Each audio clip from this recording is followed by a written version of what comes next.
Observing the presidential elections over the years has been a lot like watching a television series, Jump the Shark.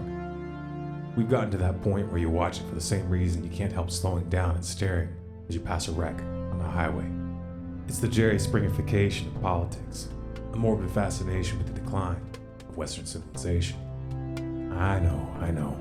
Some of you are on the train. Some of you are actually inspired by the smoke being blown up your collective backsides. I'm not here to burst your bubble.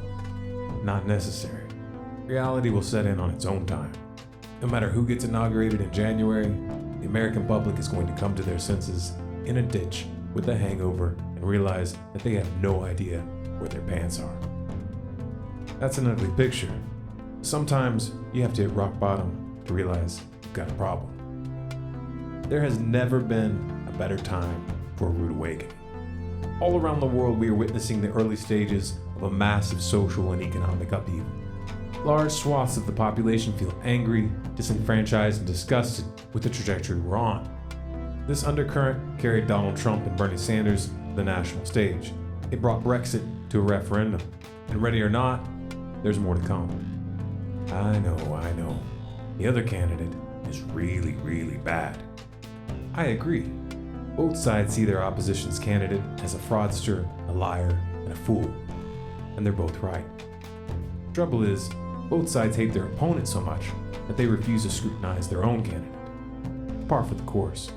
Delusion is the lifeblood of politics. But with a lineup like this, one has to wonder if the powers that be are getting senile. Must be having a hard time recruiting competent, likable puppets. The circus tent is collapsing, and America is about to get a new ringmaster foisted upon them that is disliked and distrusted by the majority of the population. It's unprecedented. You could even call it historic. This election isn't going to be determined by who people are voting for, nearly so much as who they are voting against. They really screwed the pooch with Bernie Sanders though, didn't they? It was all so well planned and choreographed. The graceful loser, an emphatic endorsement, great music and visuals, all ruined by the DNC email leaks. They got caught red-handed. In doing so, the establishment planted the seeds of rebellion in the hearts and minds of an entire generation. And that generation just happens to be the future. Therein lies a window of opportunity. Discontent is the mother of revolution. Disillusionment, the motor of real change. As America stumbles around in that ditch trying to figure out what went wrong, more and more people are going to realize that it's time to stop pissing their life away at the RNC and DNC liquor stores. The solution is not going to come from the same system that created the problem.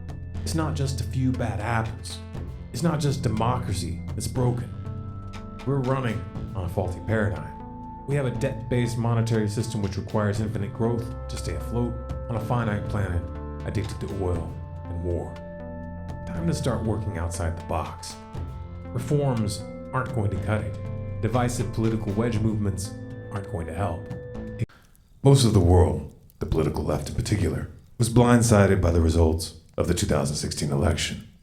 To say that some are having a hard time coming to terms with the words President Trump and what the next 4 to 8 years will bring would be an understatement. Those who told you that a Trump presidency was impossible were quick to remix the pre-election narratives, framing the Donald as something of a Hitler 2.0 and attempting to position themselves as leaders of a new resistance. Self-reflection still seems to be off the table. On the other end of the spectrum, you have those who took Trump's promises at face value and who actually believe he will make America great again, proclaiming the dawn of a new age of conservatism as the stock market rose to record highs before he actually took office. Let's just cut to the chase. Is Trump going to usher in a new era of prosperity and innovation, or is he going to be the one standing in the center ring when the circus tent comes down? Remember, some voted for Trump as a political Molotov cocktail. Trump is a businessman, you say. He's going to make things happen. Cut taxes, cut regulation, invest $1 trillion in infrastructure, including a ginormous wall, punish companies that move factories overseas, rebuild the military, restore relations with Russia, start a trade war with China, and a new arms race would create jobs. There's a lot to unpack there, and those debates are worth having. However, much of this hinges on a variable that Trump doesn't control: the Federal Reserve. The Federal Reserve has held interest rates at near zero for close to a decade. They also engaged in quantitative easing from 2009 to 2014, accumulating $4.5 trillion worth of mortgage-backed securities and treasury notes. This inflated stock and bond market bubbles of historic proportions. When a friendly face is in the White House, crashes are typically attributed to a war, terrorist attack, or some other external variable. A Trump presidency, however, is an excuse in and of itself. Word is the Fed is leaning towards increasing interest rates aggressively in 2017 and may engage in anti-inflationary measures to offset Trump's infrastructure stimulus plans. That means that the flow of money and credit is about to be tightened. It also means the Fed is setting itself up for a showdown. If Trump plays by the rules, he'll have to wait till 2018 to replace Janet Yellen. A lot can happen within that time frame. Trump's personality is a wild card. He's impulsive, he fights dirty, fights to win. If Trump goes to war with the Federal Reserve, this could get out of hand in ways that most can't even imagine, especially when geopolitics are factored in. As a result, the US dollar's position as a world reserve currency is going to be in play. Add to that backdrop a little social unrest on the domestic front. If recent history serves as any indicator, we can count on seeing some kind of racially charged flashpoint involving the police during the Trump administration, probably before 2017 is over.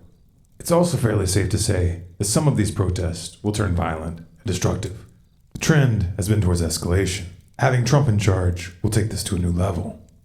Trump ran on a platform of law and order and support for the police, which piggybacked on the perception that Obama was undermining law enforcement during his term. Just the belief that Trump has their back is going to influence police response. They're going to be more confident, more aggressive, and if Trump offers even so much as a word of encouragement, they will go into full crackdown mode, which would of course throw gasoline on a fire. These tensions have the potential of spinning out of control, especially in the context of an economic downturn. And again, Trump's personality is a wild card. Trump is also about to inherit, thanks to Obama and Bush, the most extensive and technologically advanced surveillance apparatus the world has ever seen. The power to order extrajudicial assassinations anywhere in the world, and a military which has been authorized by the NDAA to detain anyone, anywhere, including U.S. citizens, indefinitely without trial. To top it off, Trump is filling his administration with former generals, some with combat and counterinsurgency experience. He has everything he needs to implement a full-fledged military dictatorship, and the left has no one to blame but themselves. Trump did not, however, start off on a good foot with the alphabet soup agencies. He has an enemy contingent in the deep state which wants to take him down and has the means to do it. Replacing upper management won't be enough to neutralize this threat. These agencies have black budgets and off-the-book programs that defy accountability, and lots of experience toppling upstart regimes. Failure to rein them in could be fatal. The most important trap, however, will be on the geopolitical front. Years of backing Sunni jihadists in Syria failed to unseat Assad, and Trump has vowed to reverse U.S. policy. Israel was openly supporting the Sunni axis. They wanted a full frontal regime change in both Syria and Iran for many years, but the Obama administration tied their hands. Then Russia stepped in, tipped the balance, and the Shiite crescent not only survived, but grew stronger. The Israeli-Sunni axis needs another path to war, so they're changing tack. On January 13th, 2017, just 7 days from the inauguration, Israel bombed a Syrian government airport. This provides a glimpse of the years to come. Israel's strategy is simple. Provoke Syria and/or Iran until one of them retaliates, which would of course provide cover to take territory. Turkey is likely to make another move in Iraq and/or Syria as well, while the Saudis continue bombing Yemen to rubble. Israel feels confident that Trump will defend them at all cost. Indeed, he's given this impression. But will he take the bait? Here, Russia is a wild card. What happens if Russia moves quickly to provide Syria and Iran with the means of defending themselves? What happens when Putin and Netanyahu are competing for Trump's ear? With all the other variables in play, will Trump even have the means to influence the outcome in this region? Expect alliances in the Middle East to shift rapidly during the Trump years, with unexpected consequences. In particular, watch for a play on oil that undermines the petrodollar. Making America great again was never on the menu.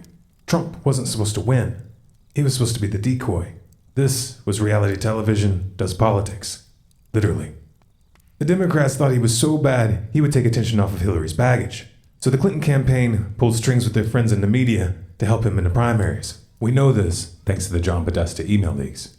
The DNC and their corporate media lackeys then worked to marginalize the Bernie Sanders campaign and used a secret agreement backed by leverage to prevent him from attacking Clinton.